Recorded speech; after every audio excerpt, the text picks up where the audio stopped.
여러분 안녕하세요. 4월 둘째 주 우리 10일인데요. 우리 소그룹 교제 나누는 시간입니다. 오늘 본문은 사도행전 3장 1절에서 10절 말씀이고요. 주제는 일어나 걸으라입니다.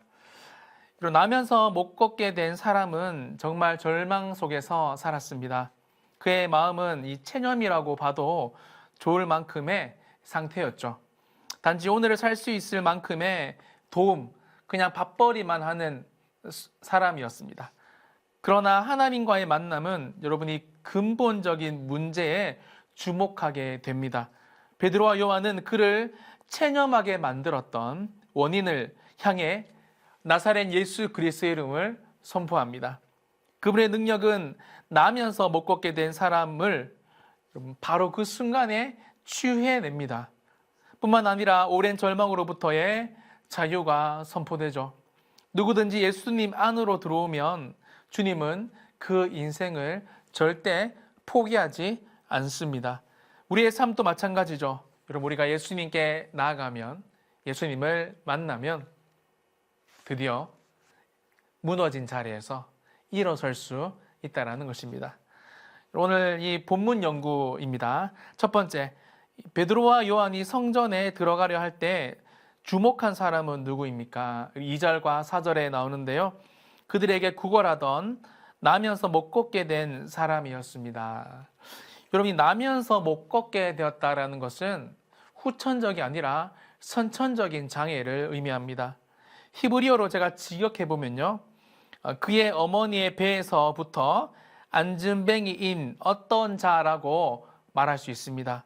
특별히 여러분이 의사였던 누가가 썼기에 그의 병은 의사의 눈으로 봐서도 선천적이고 절대 고칠 수 없는 병이다라고 말하고 있는 것이죠. 그런데 여러분, 그가 이 성전 미문에 있었습니다. 미문은 제가 한번 조사해 보니까요, 말 그대로 아름다운 문입니다. 역사가 요세푸스에 의하면 이 미문의 높이가 여러분 23m나 되고요. 그리고 이 문은 금과 은으로 입혀진 황동으로 만들어진 매우 큰 문, 아름다운 문이었다라고 합니다.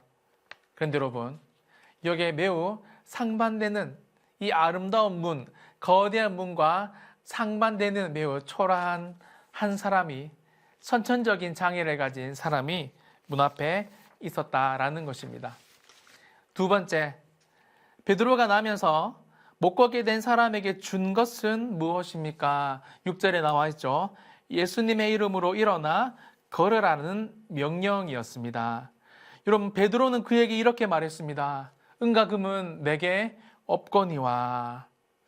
미문이 너무나 사치스러운 문이라 여러분 더 어울리는 문구 같아요. 문이 다 금과 은으로 되어 있었잖아요. 그래서 이 문을 지나가면서 이 문처럼 금과 은은 내게 없지만 예수님의 이름으로 일어나 걸으라 라고 말하고 있습니다. 자, 여러분, 이 헬라 원문을 한번 보니까요, 나사렛 예수 그리스도의 이름 안에서 일어나 걸으라 라는 말이 됩니다. 특별히 여러분, 베드로는, 여러분 우리 베드로의 삶을 아시죠?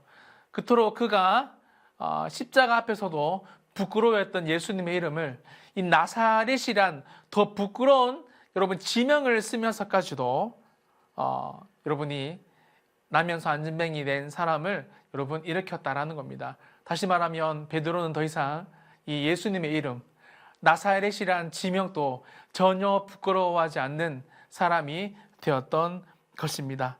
그는 하나님의 이름을, 예수님의 영광의 이름을 높이는 삶을 살고 있었던 것이죠.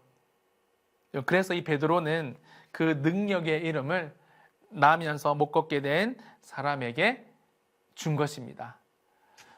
세 번째, 나면서 못 걷게 된 사람이 하나님을 찬송한 이유는 무엇입니까? 이 7절과 8절에 나오는데요. 발과 발목에 힘이 생겨 걸을 수 있고 뛸 수 있게 되었습니다. 여러분, 너무 당연하죠? 제가 만약에 이 나면서부터 걷지 못하는 사람이었다면 이렇게 있다가 여러분 저는 진짜 와! 여러분 난리가 났을 겁니다. 여러분 누가가 의사라서 그런지 매우 구체적으로 지금 설명을 하고 있어요. 발과 발목에 힘이 생겨 걸을 수 있고 심지어 여러분 이렇게 뛸 수 있었다라고 언급합니다. 놀라운 것은 베드로가 말하자 말자 7절에 보시면 발과 발목에 힘이 생겼습니다. 힘을 얻었다라고 말하고 있죠. 약하게 힘이 여러분 공급된 게 아니라 나사렛 예수 그리스도의 이름으로 일어나 걸으라라고 말했을 때 여러분 그 순간 강력한 힘이 예수님의 이름을 통해서 전해졌다는 것을 말하고 있어요.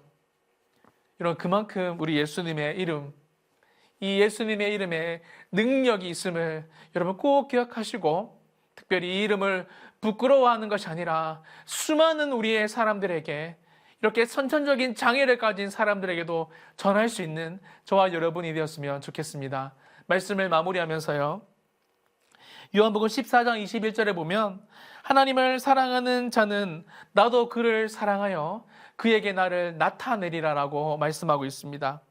베드로가 예수님의 이름을 이제는 부끄러워하지 않고 사랑하며 심지어 높이니까 이런 기적이 일어난 것입니다.